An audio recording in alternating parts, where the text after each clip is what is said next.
Good morning, YouTube world. It's Sadell and Andre. Today's March 1st. Can you believe it's already March? The year was literally just started 2 months ago, and we're already the last month of first quarter. But today is March 1st, Saturday. We're in the Buckhead Village again today, and what we're gonna actually talk about today, or where we're gonna go walk to, is the Buckhead Triangle area. This is a part of town that has a unique setup because it intersects Paces Ferry, Peachtree Road, and Roswell Road. And I think it's highly undervalued and utilized. So I'm just gonna show you the intersection over by Loudermilk Park, and what are some things I think they could do that could kind of intensify the use of that area, make it more efficient, and also probably help with the shops, which is what I did on my last video. So yeah, we're gonna walk down there and I'll see you in a few. So many pretty skyline views on the way to my walk there. There's so many views of Atlanta that you don't see that are out of the ordinary. So pretty.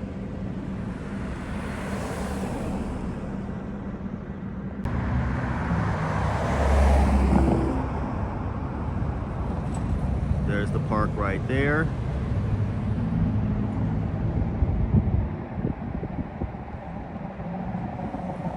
Heading up this way. That's going north towards the mall.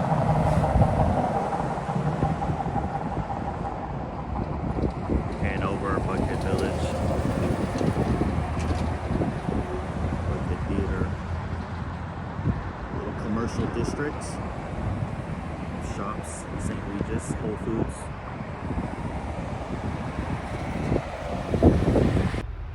Okay, so I'm in Loudermilk Park, and like I told you 2 seconds ago, this park is in between Peachtree Road on my right side and Roswell Road on my left side, and Paces Ferry going perpendicular behind me.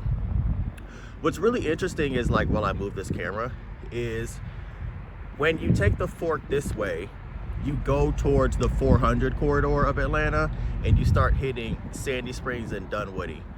Going up along that way, there's probably over 10,000 units of, probably more. I'd know, probably about 10,000 units of apartments and homes. And then going that way, you go towards Lenox Mall, Phipps Plaza, and then the new kind of city center that Brookhaven is doing with the Brookhaven train station. So you can see it's a pretty unique park. I mean, I'll show you in a little bit, some of the little cool stuff they've got. Actually, I'll show you now. Hold on one second. Let me reverse this camera.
So you can see some of those photos I just took just now, just a little bit of the history, which I'll get into in a second here.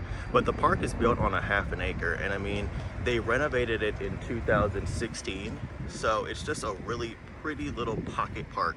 It's like a little gem.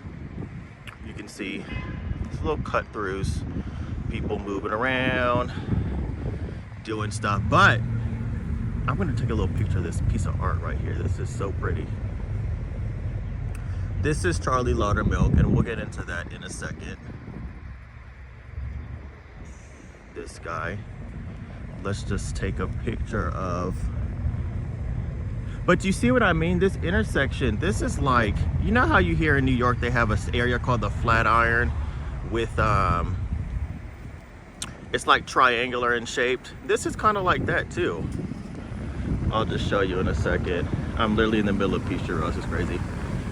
I live in this area, y'all, and I never utilize little things like this, but I'm about to start doing it now. Look at this pretty little monument. So chic. A little piece of art. How pretty that is. So yeah. But we'll go back over here. You can see some traffic coming south into the city. They're going into the city. Going the other way is going north to the burbs. Right there.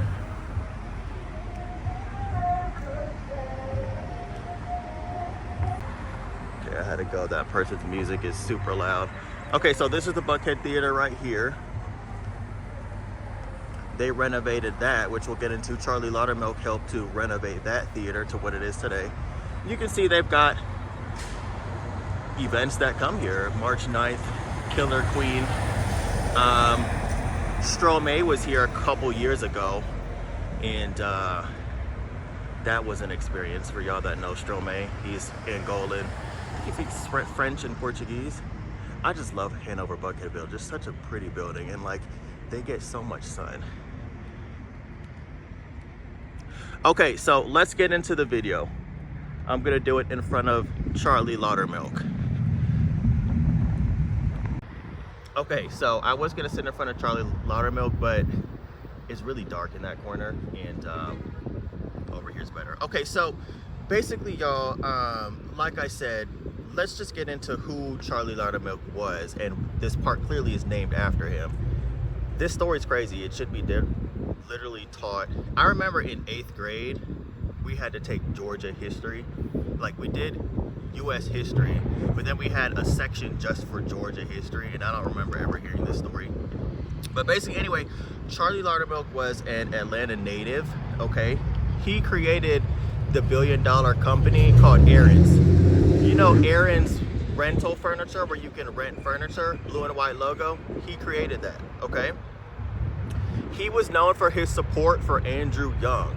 So remember, Andrew Young was one of the first, I think he was the first black mayor Atlanta had. And at the time, a lot of people did not want to support him because he was black. So, you know, we're talking about civil rights and, you know, that history Atlanta has, Georgia has. He was one of the pioneers that said, look, we have to work together. It's the Atlanta way. He coined that phrase. Atlanta way means black politicians working, well, they said black Democrat politicians working with white Republican business owners, but I think it should just be black politicians working with white business owners, because in Atlanta it's kind of reversed. Most cities it's a white majority and everybody else sprinkled in. If you've ever been in Atlanta, it's kind of the reverse. It's a black majority, everybody sprinkled in. But basically he coined that phrase. And then behind me, where you can see the Buckhead Theater that I showed you a second ago, you can kind of see it right there, that kind of tannish gold building. He actually helped to renovate that building. And another interesting fact too, which I think is the biggest one, is when Martin Luther King Jr. was doing all the protesting, the riots and all that stuff for civil rights in Selma, he actually rented all of the furniture to them. So this was a man who saw beyond race, a business deal, working together for a good cause. And that's who Charlie Loudermilk is. And that's why they put this park here. I mean, fascinating story. Now, we're gonna get into a little bit of the history of Buckhead. We're gonna explain this story as we walk going up Roswell Road. So let's just kind of go that way just for a little bit. Okay, so immediately when you get down here, there's not too much. There's a couple smoke shops. There's Sovereign Suites, a bunch of, you know, little restaurants, lounges. There's a popular nail salon there that has hookah, and, you know, you get your nails done, drink champagne and all that jazz. But I just love the architecture of these buildings right here. I just love them. I don't even remember what this one's called, but I didn't even know it. We have oh, there's an Iberian pig right there. So much stuff. That's why I said the more I live in this area and the more I get out and walk, you see so much more. And that really is what cities are all about. Since I moved into the city, walking, you see so much more. And one, it's healthier, you know what I mean? But anyway, let me get right back into the video on Irby. I think his name is Henry Irby. Okay. As we're just sitting in this block. So now this site that you see me at right now, I just can't get over how pretty the Charles is. Look how it just sits pressed up there. And then the pool in the summertime, that pool I know is a vibe. Okay, so this area that I'm in, Buckhead Triangle, and let me just actually show you a snapshot from this direction because it just looks so much better. You can actually see the triangle from here better. So this is coming down Roswell Road from, I guess you'd say, the northwest side of the city.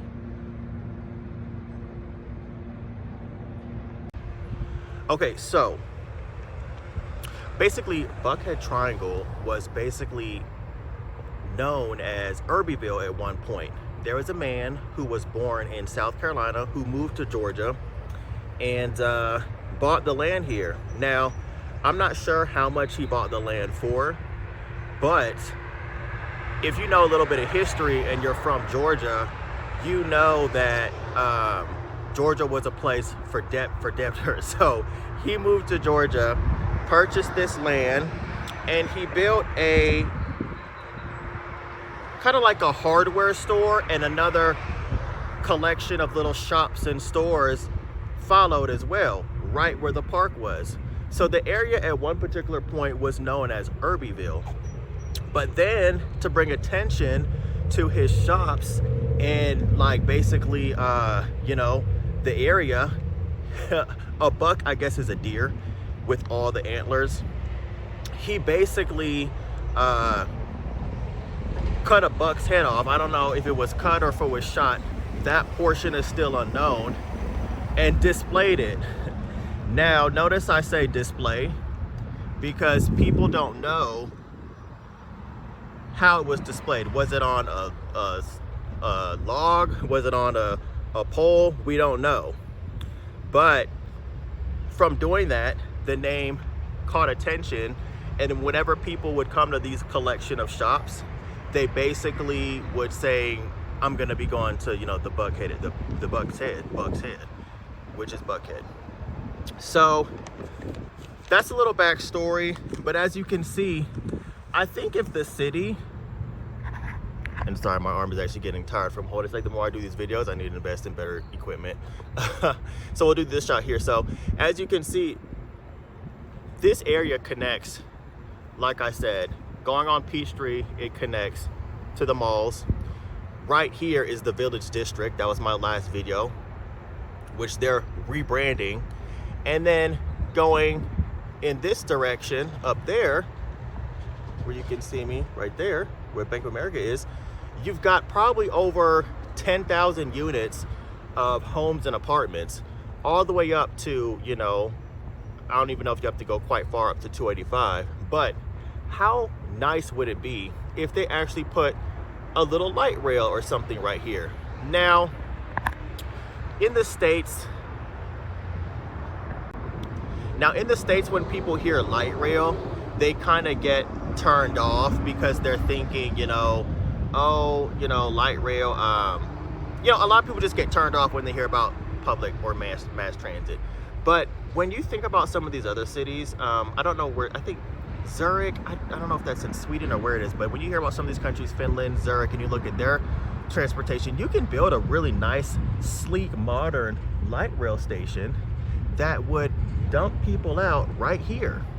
And I mean, it doesn't need to be anything super high tech and super glamorous, just a really chic looking glass station with a stop here and a few stops along Roswell Road, and maybe a couple up to the Brookhaven's new city center. Now, this is all just hypothetical. I don't know if someone's ever discussed that, but that would be a true organic use of space and what this community needs to kind of help this district. Because I was actually walking around in Moore yesterday, and there's a lot more vacancy that I didn't even explain in the last video.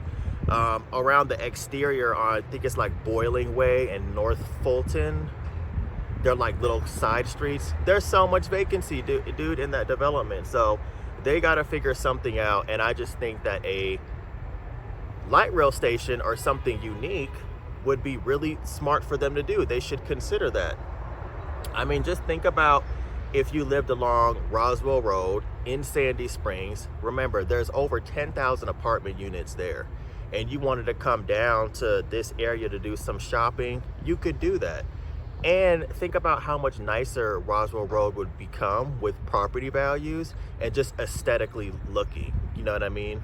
And just modern feeling. You've got the light rail going down, you've got the cars on both sides, going on the north end and on the south end.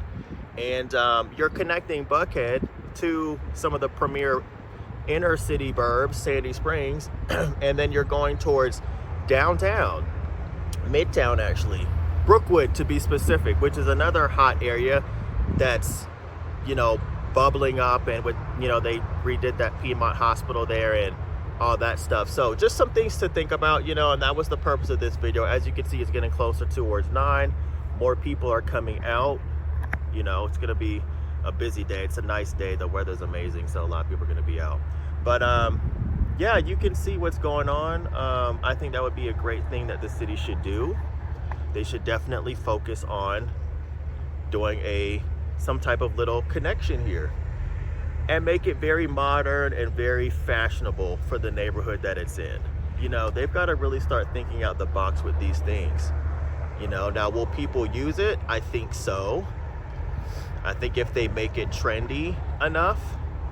But I know I would. I mean, if I needed to get to the mall really quick, or if I needed to get to, say, what's that shopping center up in Sandy Springs with the Target and all that? If I needed to get there, I'd take a light rail.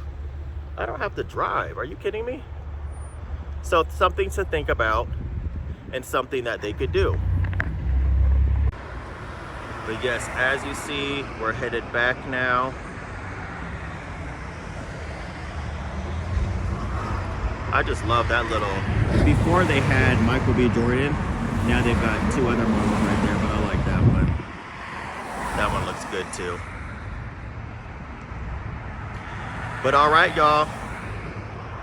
Charlie Loudermilk Park, Buckhead Triangle, signing off.